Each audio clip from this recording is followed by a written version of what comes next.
মানুষজন আপনার কাছে আসে কিসের জন্য? উপকার পাবে সেই কারণে। একটা রাজনীতিবিদের কোনো দাম আছে দিন শেষে? কোনো দাম নাই। যদি মানুষ তাকে যদি না ভালোবাসে। আমরা অনেকেই যেমন অনেকের কাছে বিপদে পড়ে মানুষজন আসে। কিন্তু আমরা অনেক ভাব দেখাই। আমি এখন অনেক ব্যস্ত, পরে ফোন দিও, পরে কথা বলবো। আরে বাবা, কেউ ব্যস্ত না। এটা ব্যস্ততার অজুহাত দেখায়।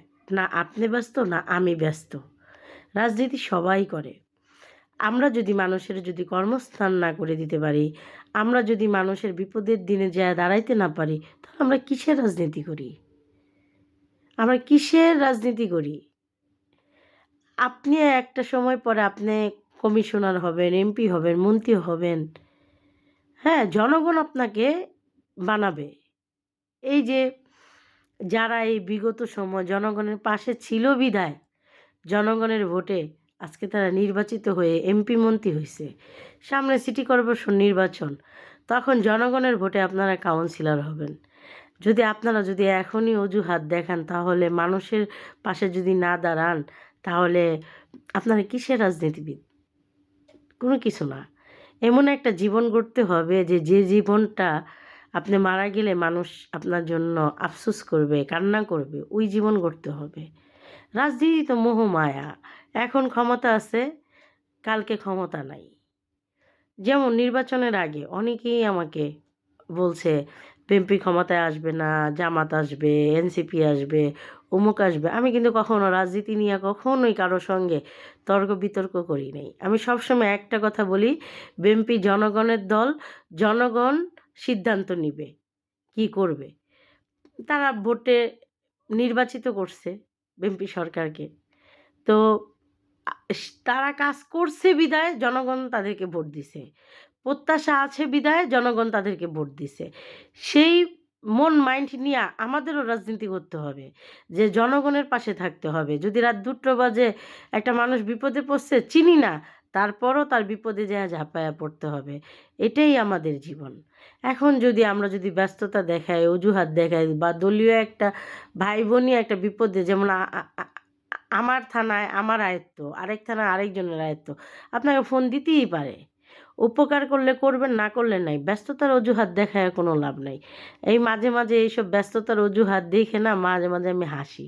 যে আপনারা কিসের জন্য রাজনীতি করেন? তাই আমি বলব, জনগণের ভোটে এমপি মন্ত্রী নির্বাচিত হইছে। আপনারা এমপি মন্ত্রীর কাছেই ডাইরেক্ট যাবেন। ওনারা যদি আপনাদের কথা একদিন নাও শুনে, পরের দিন অবশ্যই আপনাদের কাছে শুনবে। কিন্তু ওই যে আশেপাশে এই যে নেতারা, এদের কাছে যাইবেন না। এদের কাছে গেলে আপনি কষ্ট পাবেন। কারণ এরা অনেকে ভাব দেখায়। কারণ এদের ভিতরে আপনার অরিজিনাল যে আদর্শ, রাজনীতির আদর্শ সেটা নাই। তাই তারা ওই ফাতিনেতা হিসেবেই থাকে। তাহলে আপনার বুঝতে হবে যে আপনি এমপির বাসায় যাবেন, মন্ত্রীর বাসায় যাবেন, আপনার কথা বলবেন। কারণ আপনি তাকে আপনার ভোটে নির্বাচিত করছেন।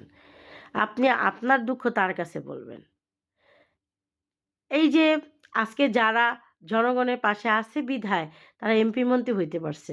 আপনিও জনগণের পাশে থাকেন, দেখবেন জনগণই আপনাকে একদিন নেতা বানিয়ে দিবে। কিন্তু মানুষের উপকার করবেন, মানুষকে ব্যস্ততা দেখাইবেন না। জীবনটা না হাদির মতো গড়বেন। যেমন আমি হাদিকে অনেক মিস করি। আমি সবসময় বলি যে মহান রব্বুল আলামিন ওকে জান্নাতবাসী করুক। ও একটা কথা বলতো, ওর একটা কথাই আমার মনের ভিতরে দাগ কেটে গেছে যে শহীদ প্রেসিডেন্ট জিয়াউর রহমান ৩ থেকে ৪ বছর বাঁচছে। কিন্তু উনি জীবনে একটা ইতিহাস হয়ে রইছে। আমি এমন একটা ইতিহাস হয়ে যেতে চাই।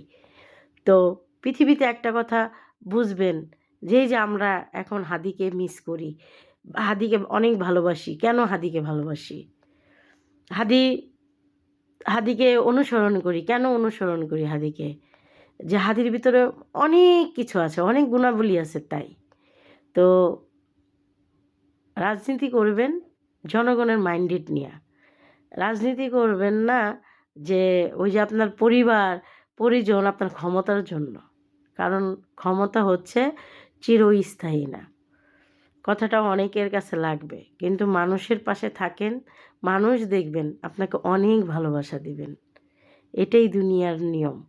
একজন রাজনীতিবিদের কোনো দাম নাই যদি জনগণ আপনাকে যদি না ভালোবাসে, জনগণ যদি আপনার কাছে না যায়।